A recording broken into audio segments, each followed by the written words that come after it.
गुजरात से राजस्थान लौटे थे। हमारी हालांकि सीएमओ में मीटिंग हुई, दूसरे दौर की मीटिंग होनी थी, लेकिन हमारे युवा साथियों ने निर्णय लिया कि जब तक परिणाम नहीं निकल जाए हम लोग संघर्ष जारी रखेंगे। 20 तारीख की सरदार शहर में बड़ी रैली थी जिसमें 5000 करीब युवा इकट्ठे होने वाले थे। और 19 तारीख को मैं 4 बजे मैं चूरू पहुंच गया था। रास्ते में मेरे पास फोन आया कि परमिशन के लिए साफ मना कर दिया गया, आपको परमिशन नहीं मिलेगी। मैं वहां से सीधा कलेक्टर साहब के वहां ऑफिस गया। कलेक्टर साहब से मुलाकात हुई, पीए साहब मिले, उन्होंने ये कहा कि आप एडीएम साहब से मिलिए। एडीएम साहब के घर चला गया, एडीएम साहब से मिला कि आप एसडीएम साहब से मिलिए। मैंने कहा मैं एसडीएम साहब से मिलूंगा। और सरदार शहर में घुसते ही पुलिस प्रशासन ने मुझे रोक लिया। यह घटना 4:30 बजे की 19 तारीख। उन लोगों को रोका और मुझे बिठाया, बोले आप चाय पिए, हम आपको कलेक्टर साहब से मिलवाएंगे। मेरे साथ 4 साथी और थे और कुछ देर बाद मेरे 4 साथियों को अलग करके वहां के थाने में ले जाया जाता है और मुझे जयपुर के लिए रवाना कर दिया जाता है एक निजी गाड़ी में। मुझे लगा शायद मुझे डिटेन किया गया, जयपुर छोड़ के आएंगे। सीकर बॉर्डर पर श्यामनगर के 2 स्टार और उनके साथ 3-4 सिपाही गाड़ी में मुझे वहां से लेते हैं। सरदार से चूरू पुलिस उनको सौंप देती है और 10:30 बजे मुझे श्यामनगर थाने में ले जाया जाता है। 10:30 बजे से 3 बजे तक मुझे वहां बिठाया रखा जाता है और 3 बजे मुझे थाने से निकाला जाता है और मुझे गाड़ी में बिठाकर 200 फीट बाईपास ले जाया जाता है। वहां चाय पिलाई जाती है, वहां बिठाया जाता है। करीब 2-3 घंटे हम वहां 2 घंटे करीब वहां रहते हैं। उसके बाद गाड़ी घूमकर हम लोग फिर हाईवे किंग के सामने जाते हैं, फिर वो चाय पिलाते हैं। और जब मैं घूम रहा था, मेरे उनसे टाइम पूछा तो 6:23 पर वहां से गाड़ी घूमी है और मुझे वापस थाने में ले आया, बिठा दिया जाता है। मैं पूछता हूं कि मेरा गुनाह क्या है, किस आरोप में मुझे गिरफ्तार किया गया है, मुकदमा कौन सा है, मुझे कुछ भी नहीं बताया जाता। मैं कहता हूं मेरे एडवोकेट से मिलाया जाए, परिजनों से मिलाया जाए, दोस्तों से मिलाया जाए, सारे लोग थाने के बाहर किसी से मिलवाया नहीं गया। जब शाम को मुलाकात होती है, मैं कह रहा हूं कि मैं खाना नहीं खाऊंगा। मेरे साथी से मिलाया जाए, मेरे एडवोकेट से बात करवाई जाए और मुझे बताया जाए। जब मुझे कहा जाता है कि 2016 में 259/2016 एक मुकदमा दर्ज हुआ। एडिशनल एसपी जो भटपाल में एसपी साहब वो तफ्तीश कर रहे थे, तो वहां मैंने दर्जनों बार आंदोलन किए, वहीं से परमिशन लेकर आंदोलन किए। श्यामनगर थाने में मैं कई बार गया हूं, तो पहले मुझे गिरफ्तार क्यों नहीं किया गया, सरदार शहर से क्यों गिरफ्तार किया गया? सवाल उठता है मुझे पहले क्यों गिरफ्तार क्यों नहीं किया गया? जब जून में मुझे जेल में डाला गया, तब वहां न्यायालय में ये हर केस के बारे में वहां जज के सामने रखते साथ इसके खिलाफ मुकदमे है, तो वहां मुकदमों की लिस्ट में ये मुकदमा क्यों नहीं दर्शाया गया कि ये मुकदमा श्यामनगर में? जिस प्रकार श्यामनगर से मुझे ले जाया गया तो मेरे 8 मुकदमे वो दर्शाए गए, जिसमें 3 मुकदमे वापस ले लेंगे धरने प्रदर्शन के, यानी कि तमाम जो मेरे मुकदमे धरने प्रदर्शन के आज तक लगे। इसके अलावा कोई क्रिमिनल मुकदमा आज तक मेरे नहीं लगा और न ही उन्होंने पहले पेंडिंग दर्शाया गया। उस समय तत्कालीन एडिशनल एसपी मनोज चौधरी, योगेश गोयल जी, उस समय तमाम अधिकारी से मैंने मुलाकात की, मिला था इस मामले में, मिला था, मुझे कहा गया आपका कोई रोल नहीं है। एडिशनल एसपी मनोज चौधरी जी उस समय जांच कर रहे थे, उसके बाद गोयल जी जांच करते, मैं खुद गया, मैं मिला। मुझे इसमें कोई मेरा लेना देना नहीं था, लेकिन मैं ये पूछना चाहता हूँ 6 साल तक मुझे गिरफ्तार क्यों नहीं किया गया? ये कहते हैं कि मैं इनको पूछताछ के लिए नहीं जा रहा, सहयोग नहीं कर रहा, तो परमिशन लेने नहीं जा रहा था मैं उसी एसपी कार्यालय में। शहीद स्थल कितने मीडिया के सामने दर्जनों मैंने आंदोलन किए। तो ये एक षड्यंत्र है मेरी छवि को खराब करने का, और मैं कह रहा हूं साबित तो करिए। कैसे ही जैसे 27 तारीख को मुझे पेश किया गया, 28 तारीख को मुझे जमानत कैसे मिल गई? दूसरे दिन ही जमानत मुझे कैसे मिल गई? एडीजी कोर्ट से जमानत कैसे मिल गई? मैंने 467 किया, कैसे मिल गई? क्योंकि न चालान में नाम था, न मुकदमे में नाम था, न गवाही में कहीं भी नहीं था। और मैं आज कह रहा हूं, जब मेरे घर पे तलाशी के लिए गए, क्या मिले? बेरोजगारों का ज्ञापन। क्या मिले? शैक्षणिक योग्यता, नाम से संबंधित, परिवर्तन संबंधित वो दस्तावेज। क्या मिले? जो बेरोजगार, जो संगठन में जो नौकरी लगने वाले, जिसका मैंने सहयोग किया, जो लोग आए कि हाँ हम कार्यालय का किराया देना चाहते हैं, मैंने कहा किराया दो, लेकिन आप लिखित में देके जाओ किराया, वो सच्चाई के प्रूफ मिले कि हाँ संगठन कार्यालय एफिडेविट अपने स्टाफ आप ले लीजिए, इसको डालिए। कुछ नहीं मिला और मुझे 8 दिन तक केवल थाने में बिठाया गया। और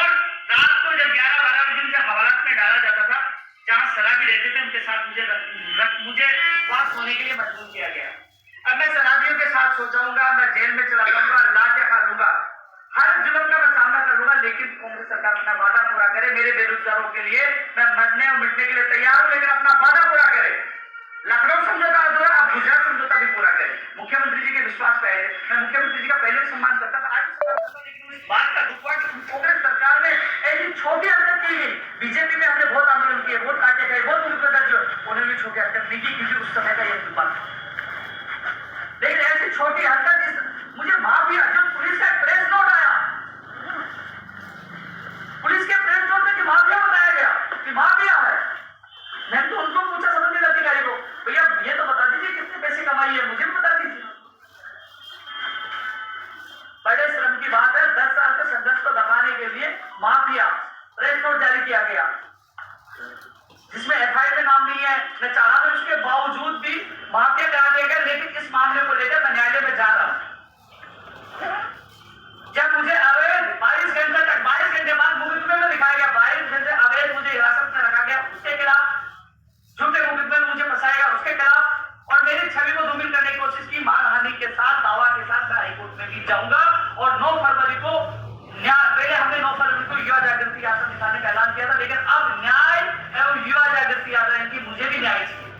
जनता के बीच में, युवा के बीच में मैं जाऊंगा कि मुझे न्याय चाहिए, कि मुझे जेल में 10 दिन तक क्यों रखा गया, मेरा क्या गुनाह है कि मैंने युवाओं की आवाज उठा दी, मेरा गुनाह है कि मैं गुजरात में दांडी यात्रा निकाल कर इनको वादे याद दिला दिए, मेरा गुनाह है कि मैंने कांग्रेस को समर्थन दिया था, मेरा गुनाह है कि मैंने पेपर माफी उसके आवाज उठाई। और सबसे बड़ी बात, जब मैं जेल के अंदर था, वो पेपर माफिया जो युवाओं के सपनों के साथ करते मेरे पास आते हैं, क्या बात जाके मत बोला, आपके 1 करोड़ रुपए 2 दिन में ले जाएंगे। जिस इंसान को जेल में खरीदने की कोशिश की गई, जिस इंसान ने 10 साल तक युवा बेरोजगारों के लिए संघर्ष किया, और मैं पूरे दावे के साथ कह रहा हूं, इन्होंने पूरी जांच करवाई, क्यों कहीं यादव ने किसी पैसे लिए तो मुकदमा दर्ज करवा दीजिए, कोई किसी का मुकदमा पेंडिंग है बता दीजिए। आज तक राजस्थान के किसी युवा ने आज तक शिकायत नहीं, मैं दावे के साथ कह रहा हूं, मुझे जेल में डाल देना, किसी युवा से मैंने कभी भर्ती के नाम पर केस मांगी हो, लेकिन सब जगह साफ तो निकला कि मेरे खिलाफ कुछ नहीं करता है, और न्यायालय से मुझे न्याय मिला, सत्य की जीत, मुझे जेल से बाहर आया, क्योंकि इनके दाव में दम नहीं था। और मैं माननीय मुख्यमंत्री जी कहूंगा कि अब पहले, अभी मैं धर्मेंद्र राठौड़ जी से भी मिलकर आया हूं, उनको भी मैंने बताया है, वो कह रहे कि मैं आपसे पर्सनल दोबारा मिलूंगा, मैं मुख्यमंत्री जी से मिलूंगा एक बार से। और फिर भी हमारी नहीं सुनाई थी, भारत जोड़ो यात्रा में हम लोग हजारों संख्या में ज्ञापन दे रहे हैं, हम राहुल गांधी जी के बीच में हम जाएंगे, नहीं सुनेंगे, यानी कि भारत जोड़ो यात्रा ज्ञापन देने जाएंगे, ज्ञापन देने जाएंगे। नहीं तो अभी मुझे ये भी पता है, मैं आपको पुनः बता दूं, आप प्रेस वार्ता के माध्यम से मैं पूछना चाहता हूं, कोई मुकदमा हो, मुझे ये पता है कि मेरी गाड़ी में हथियार, गांजा, अफीम कुछ भी रखाकर घर पे रखाकर मुझे फंसाया जा सकता है, जिस प्रकार की हरकत की गई 10 साल में पहली बार, तो आगे भी कुछ हो सकता है, मेरे परिवार को सबको परेशान किया जा सकता है। यदि कोई मुकदमा हो तो बताए, वो अचानक मुकदमा प्रकट करते हैं, अचानक मुझे हिरासत में लेते, ये घटना वापस भी हो सकती है, मुझे कभी भी हिरासत में लिया जा सकता है, क्योंकि भारत जोड़ो यात्रा आ रही है। मैं विरोध करने नहीं जा रहा, क्योंकि राहुल गांधी जी 2018 में कहा था अब होगा न्याय, अब मिलेगा युवाओं को रोजगार, तो राजस्थान के युवा पूछेगा कि अब कब होगा न्याय, पूछने के लिए जाएंगे। लेकिन उससे पहले माननीय मुख्यमंत्री जी से मुलाकात करेंगे, गुजरात में उन्होंने विश्वास दिलाया था, उनके विश्वास पर, उनके आश्वासन हम लौटे थे, उनके कहेंगे साहब मैं जेल भी सहन कर लूंगा, लाठी भी सहन करूंगा, लेकिन मेरी युवाओं से ये बातें नहीं होगी। पहले उनसे मुलाकात करेंगे, उसके बाद मुलाकात हुई, भारत जोड़ो यात्रा में हजारों लोग हम जाएंगे, और ये तमाम लोग प्रेस कॉन्फ्रेंस में, जो लोग ये अलग अलग भर्तियों के प्रतिनिधि पूछे, बड़ी संख्या में जो प्रेस कॉन्फ्रेंस हुई है, ये अलग अलग भर्तियों के प्रतिनिधि पूछे हैं, और हम लोग बड़ी संख्या में राहुल गांधी जी की यात्रा में जाकर हमारी बात रखेंगे, हमारी पीड़ा रखेंगे, क्योंकि राहुल गांधी जी से मिलकर 2018 में भी लॉकडाउन समर्थन दिया था। तो आप सब मीडिया से मैं हाथ जोड़कर निवेदन करूंगा कि आप लोगों ने जब 2012 से संघर्ष किया, आपने पूरा संघर्ष देखा है, आपने वो भी देखा है शहीद स्मारक पर आंदोलन करते हुए जो इन्होंने जांच की, आज तक उन्होंने गिरफ्तार क्यों नहीं किया, क्यों नोटिस नहीं दिया, तो ये बड़ा षड्यंत्र है। जिस प्रकार कहा गया कि ये ठगी है, माफिया है, दर्द मुझे भी हुआ। राजस्थान में एक ऐसा व्यक्ति होगा जिसने सड़कों पर रातें गुजारी है, सबसे ज्यादा अनशन किया है, सबसे ज्यादा आंदोलन किया है। युवाओं के नाम पर राजनीति करने वाले बहुत नेता आ जाएंगे, लेकिन काली दिवाली ये नहीं, दो काली दिवाली घर से दूर रह जाएंगे। गुजरात तक दांडी यात्रा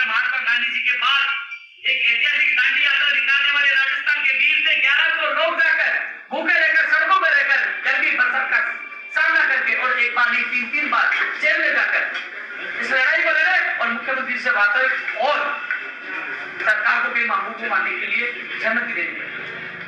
अब आपका जो ज्ञापन है राहुल गांधी को, उसमें वो भी जो मांगी है वो दोहराई है, जो 21 मांगी आपकी पूर्व में थी वो भी। और राहुल गांधी जी ने अभी थोड़ी देर एक वीडियो देखा, डरो मत, तो फिर हमें क्यों डराया जाता, क्यों जेल में डाला था, ये सारी चीजें। लेकिन न्यायालय में भी जाऊंगा, बाद में रखूंगा, पहले उससे पहले मुख्यमंत्री जी से मुलाकात मैं करूंगा। क्योंकि एक बात उनके संज्ञान, क्योंकि जब मैं गुजरात में मुख्यमंत्री जी से मुलाकात की थी तो मुख्यमंत्री जी ने कहा था कि इस बार मिसमैनेजमेंट हो गया, हम लोग आपसे मुलाकात नहीं कर पाए, वो बीमार थे।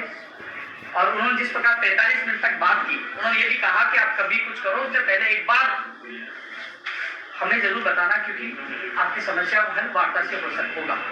तो एक बार मैं उनसे मिलकर ये बताऊंगा किस प्रकार एक षड्यंत्र किया गया, किस प्रकार जेल में मुझे 10 दिन तक रखा गया, किस प्रकार शराबियों के बीच में रखा गया, सारी चीजें, ये चीज उनके सामने रखूंगा। फिर न्याय नहीं मिलता तो हम लोग आगे जोड़ जाते हैं। बीते दिनों मंच से सीएम अशोक गहलोत ने खुद ने कहा कि कुछ जो राजस्थान के साथी हैं वो बेरोजगारों को बरगलाने का काम कर रहे हैं।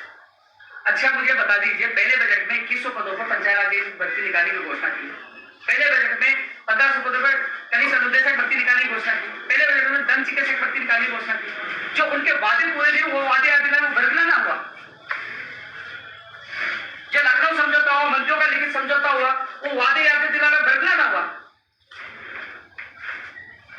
वादे याद दिलाना, क्योंकि जब हमने समर्थन दिया, मैं आज पुनः कह रहा हूं, मुख्यमंत्री जी तक जो रिपोर्ट जा रही है उनको गुमराह किया जा रहा है, मुख्यमंत्री तक सारी बातें नहीं पूछाई जा रही है, उनको गुमराह किया जा रहा है। मैं आपके मीडिया के माध्यम से मैं पुनः कहूंगा, मुख्यमंत्री जी आप अभिभावक हो, किसी भी पार्टी का मुख्यमंत्री हो, अभिभावक बना हुआ होगा। मैं अपील कर रहा हूं कि आप सुनिए, आपने गुजरात से बुलाया, सब आए, आपके एक कहने पर वापस आ गया, बुलाइए, इनकी समस्या का हल करिए। हम कांग्रेस के या मुख्यमंत्री के विपक्षी नहीं है, हम विरोधी नहीं है, हम जिंदाबाद बोलने के लिए तैयार है, धन्यवाद देने के लिए तैयार। जैसे विशेष शिक्षकों की घोषणा हुई, हम शिक्षा मंत्री जी को हम घर जाकर 11 किलो की मारा पर धन्यवाद देंगे, जहां सब हम धन्यवाद देते हैं। और मैं कह रहा हूं मुख्यमंत्री जी ने कई अच्छे काम किए हैं, मैं उनसे मुकरूंगा नहीं, कई अच्छे काम किए, कई मांगे मानी है। जो अच्छा होगा अच्छा बोलेंगे, जो गलत होगा उससे विरोध करेंगे। तो तमाम मांगों के लिए हमारा संघर्ष जारी है। ठीक है, उपेंद्र जी कितने करोड़ का मानहानि का दावा करोगे सरकार या पुलिस पे जो आपके साथ अन्याय हुआ है ना? सर वो मैं एडवोकेट से राय लूंगा, मैं इस मामले में पहली बार उलझा होता तो मुझे ज्ञान है। आखिर तक न्याय के लिए लड़ोगे या मैंने जुड़ाओगे? आज तक आपने देखा होगा पिछली 5 साल सरकार थी, लड़ा हूं इस पे, मैं जवाब दे रहा हूँ ना, 5 साल सरकार थी, लड़ा हूं, ये सरकार है, लड़ा हूं। एक पहला इंसान होगा जो दोनों सरकारों में विपक्षी भूमिका निभा रहा है, विपक्ष गाई पर लड़ रहा हूं। और जब तक राजस्थान बेरोजगार एकीकृत महासंघ में हूं, अंतिम सांस तक मैं लड़ूंगा, न झुकूंगा, न पीछे हटूंगा, चाहे कितनी बार मुझे जेल में डाले, मैं पीछे हटने वाला नहीं। Thank you.